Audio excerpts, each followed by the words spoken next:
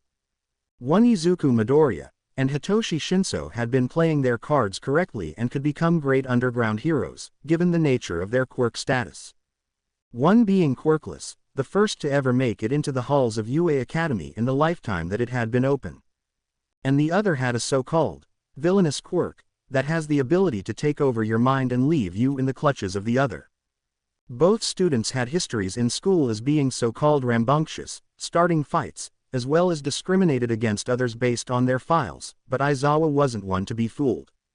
He knows someone who discriminates others based on their attitudes towards others around themselves. He already knows one of them personally himself, as they are in his class. One Katsuki Bakugo had been found out that he was making comments about another quirk user by the name of Fumikage Tokiyami, and his quirk Dark Shadow.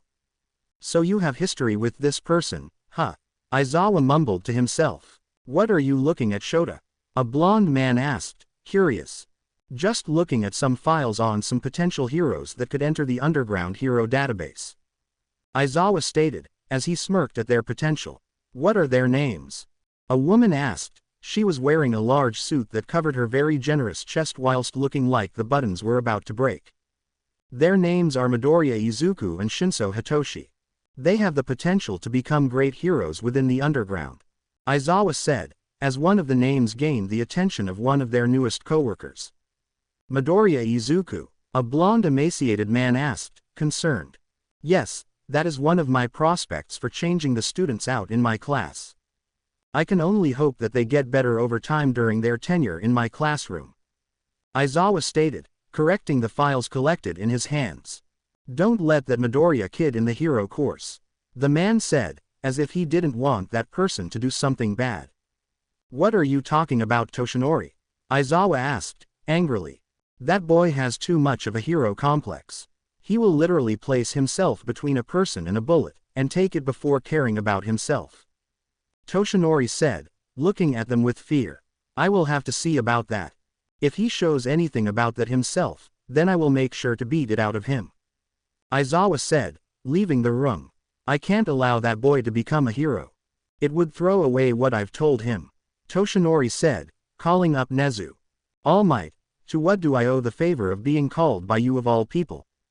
Nezu asked, cheerfully, can you make sure that one Izuku Midoriya doesn't get into the hero course? Toshinori asked, urgently, what is wrong with this student in particular? Nezu asked, curious. Based on his files, from what Aizawa stated, he had been in fights and instigated others to discriminate against him in the past. He also, based on what he said, stated that Bakugo went to the same school as him. Toshinori said, now sweating. I will look into this, Toshinori, but if I find out you are lying, then you will be punished. Nezu said, with a stern voice. Receiving a nod from the other end of the line, as well as camera that was showing All Might's image to the animal, he hung up the phone. Just as if it was timed, Aizawa walked into the room as he held two files that were in his arms. As he closed the door behind himself, he walked over to the animal. Aizawa-kun, to what are you doing here today? Nezu asked, cheerfully, to which eerily made Aizawa unconsciously grab his capture scarf. I have two prospects that have been getting my attention from the sports festival, Aizawa said, placing the files on his desk. As Nezu read the files, he realized something that was really odd. With Midoriya Izuku and Shinso Hitoshi's files, there are many accounts of discrimination on there that clearly state that they are discriminatory against others, and based on the personalities that he has seen from both of them, one may be based on truth, while the other is a complete fallacy. He looked at Izuku's file as it showed him having a nervous expression on his face as he looked into the camera. Aizawa-kun, I was just told by Toshinori that Izuku-kun was very discriminatory based on his files. Did you perhaps choose him because you wish to deal with his attitude towards others? Nezu asked, curious. No, he has potential, as well as based on his information I have reason to believe that he was the one being bullied as well as discriminated against his will. He did nothing based on his mannerisms, based on his actions towards Majima. He has a more nervous outlook on life as well as more reasons to become a villain than others. I wouldn't put it past him to even think about ending his life many times before in his life. Aizawa said, gaining the trust of Nezu. Well, I will put these two up for the hero course as they will most likely be evaluated before being placed in there. There is a system that we must go through before they make their entry into the course. Nezu said, placing the files away in his storage drawer. The very next day Izuku had entered the room where the leaders behind UA Academy were sitting as they were evaluating his very dream of becoming a hero. So what is your reason for becoming a hero? One of the leaders asked, curious. I want to become a light in the darkness. I don't care if I am a limelight hero or underground specifically. I just wish to help people and have them feel safe around me. Izuku said, smiling sadly. As he said this, one of the other leaders noticed his sad smile as they wanted to get some information. So, what were you doing before trying out for UA Academy? The leader asked. I was watching heroes and their fights with villains. They are just so cool, the heroes I mean. I wanted to become one ever since I was 4, but I never got what everyone else did and was bullied for it. Izuku said, looking away uncomfortably. Can you tell us who bullied you to the point that you would give up on your dream and enter another class? The leader asked once more. I don't want to risk his future. It would make him look bad. Izuku stated, nervously. The leaders noticed his nervousness and decided to press further. In order to get their answers that they want, they need him to talk. We need to know because we never know if he is doing what he did to you to others around him in our school, and we take bullying very seriously. The leader said, angrily. He would find me later after you find out and would beat me within an inch of my life, please. I don't want to destroy his dream. Izuku pleads, wanting them to stop asking this question. We will not allow you into the hero course if you don't tell us who this person is, otherwise, we will not believe your story. We already believe that you are lying to us right now. The one leader that didn't speak stated, neutrally. Why you wouldn't even believe me if I even told you? Izuku said, looking down now. Well, if you wish to not disclose his name in the way you think that protecting him is alright, we will not allow you to enter the hero course until you tell us who it was. The leader said, calling an end to the meeting. They called in the next person as Hitoshi had walked by an unresponsive Izuku as they were walking in slow motion next to one another as Hitoshi looked in his direction for a minute-second. As Izuku would enter the sports festival with different gadgets every year, he would place the third place slot in the second year, and once again protect the one person he shouldn't have protected, once again being denied. And finally, in the final sports festival, Izuku finally tells them who it was. Are you going to tell us yet? This is getting annoying. We really wish for you to become a hero that we are willing to take any answer right now. The foremost leader said, out of anger. I tried to warn you at least. Izuku mutters. As the leaders all look in his direction because they heard his mutter, they heard him state the name that they never thought he would name. His name is Katsuki Bakugo, and he was my bully ever since I was 4 years old and was diagnosed as quirkless. Izuku said, receiving silence as an answer. As they were looking at him in shock as well as anger, Izuku took this as his only chance to get in being rejected, so before he could even get an answer, he left the room thinking it was a rejection.